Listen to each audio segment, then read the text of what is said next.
Hello বন্ধুরা, good afternoon. চলে এলাম আবারও আপনাদের সামনে একটা নিউ ব্লগ নিয়ে। তো চলো স্কিপ না করে প্রথম থেকে শেষ পর্যন্ত দেখতে থাকো, আশা করি ভালো লাগবে। তো ভিডিওটা শুরু করার আগে প্রথমে বলে দিই, আমি ইতু, আমার নতুন একটা ব্লগে সকলকে অনেক অনেক স্বাগত। আশা করি সবাই ভালো আছেন, সুস্থ আছেন, আমিও ভালো আছি। তো চলো আজকের ভিডিওটা দেখো।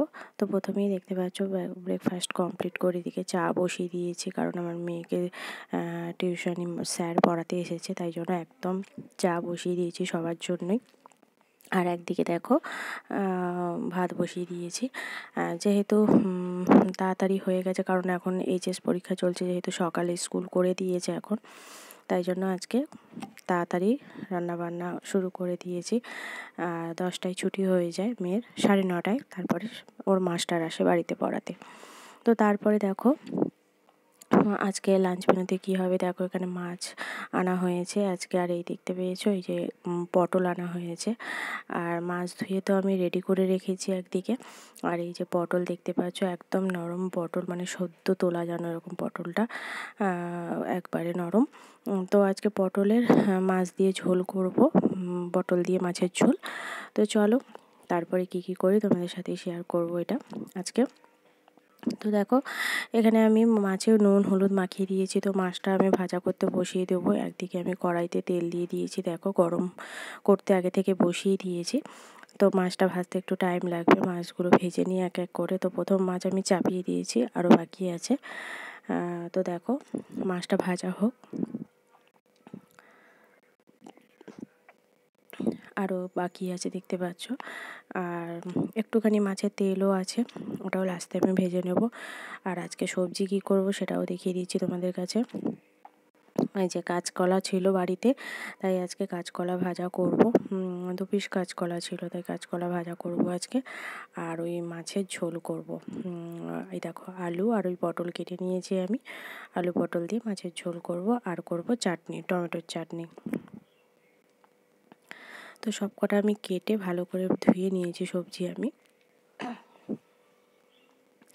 আর এই যে দেখো টমেটো কুচি করে কেটে ধুয়ে নিয়েছি, টমেটোর চাটনিটাও করে নেব। তো চলো সব কিছু রেডি হয়ে আছে আমার, কাটা বাটা মানে বাটা হয়নি, আজকে গুঁড়ো মশলা দিয়ে করব। আর দেখো মাছগুলো, প্রথম মাছ আমার নামিয়ে নিয়েছি, ছাকা হয়ে গেছে ভালো করে, দেখতেই পাচ্ছ। তারপরে আমি মাছ বসিয়ে দিয়েছি, বাদবাকি মাছটা। আর এই যে দেখতে পাচ্ছ মাছের তেল বেরিয়েছিল একটুখানি, ওটাও আমি ভেজে তুলে নিয়েছি। আর এটা হচ্ছে মাছের জন্য কাঁচা লঙ্কা টমেটো বের করে রেখেছি। আর একটুখানি আমি আদা আর 2টো পেঁয়াজ আমি হামানদিস্তাতে আমি থেতো করে নিয়েছি। আর বাদবাকি গুঁড়ো মশলা অ্যাড করব আমি, তাই জন্য আর আজকে মশলা বাটা হয়নি। তো দেখো কড়াইতে তেল দিয়ে দিয়েছি, প্রথমেই আমি কাঁচকলাগুলো ভেজে নেব, তারপরেই আমি মাছের ঝোল বসাবো। আর টমেটোর চাটনি তো আমি আলাদা কড়াইতে করি, সেটা তো আমি দেখিয়েছি তোমাদেরকে। তো ঢাকা দিয়ে দিই, ঢাকা দিয়ে দিই কলাগুলো একটুখানি ভালো করে ভাজা হয়ে যায়। তো দেখো আমি কলাগুলো লাল করে ভেজে নিয়েছি, দেখতেই পাচ্ছ। তো তারপরে দেখো আমি পটল ভাজতে বসিয়ে দিয়েছি কড়াইতে। তো পটলগুলো আগে একটুখানি ভেজে নেব, তারপরে আলু তুলে দেবো একসাথে। তো দেখো আমি আলুর সাথে পটল তুলে একদম নুন হলুদ সামান্য দিয়ে ভালো করে ভেজে আমি নামিয়ে নিয়েছি। তারপরে সামান্য তেল দিয়ে পেঁয়াজ আর ওই আদাটা যে থেতো করে রেখেছিলাম ওইটা আমি ভাজতে বসিয়ে দিয়েছি। এটা হালকা লাল হয়ে গেলে আমি সব কিছু গুঁড়ো মশলা অ্যাড করেছি, দেখো লঙ্কা গুঁড়ো, ধনে গুঁড়ো, জিরে গুঁড়ো সব কিছু দিয়ে আমি মশলাটাকে ভালো করে কষিয়ে নিয়েছি।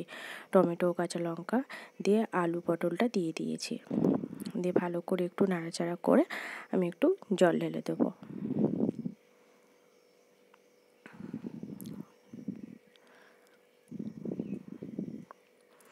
তো একটুখানি ভালো করে কষিয়ে নিয়ে এবারে একটুখানি সিদ্ধ করে নামিয়ে দেবো। আর এইদিকে দেখো আমি টমেটোর চাটনিটা বসিয়ে দিয়েছি, লঙ্কা আর ফোড়ন দিয়ে টমেটোটা একটু ভাজা ভাজা করে নেব।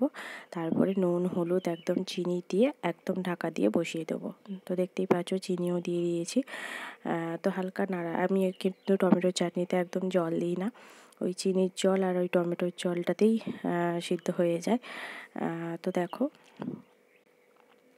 আর এদিকে দেখো আমার টমেটোর চাটনি বসাতে বসাতে এদিকে আমার মাছের ঝোল কমপ্লিট হয়ে গেছে, দেখতেই পাচ্ছ সিদ্ধ হয়ে গেছে, টকবক করে ফুটছে, আর একটুখানি সামান্য বাকি আছে আলুটা সেদ্ধ হতে। এরপরে দেখো আমি মাছের ঝোল নামিয়ে নিয়েছি, আর এদিকে আমার টমেটোর চাটনিও রেডি, টমেটোর চাটনিও হয়ে গেছে। তো চলো, তোমাদের ভিডিওটা আমি এখানেই শেষ করব।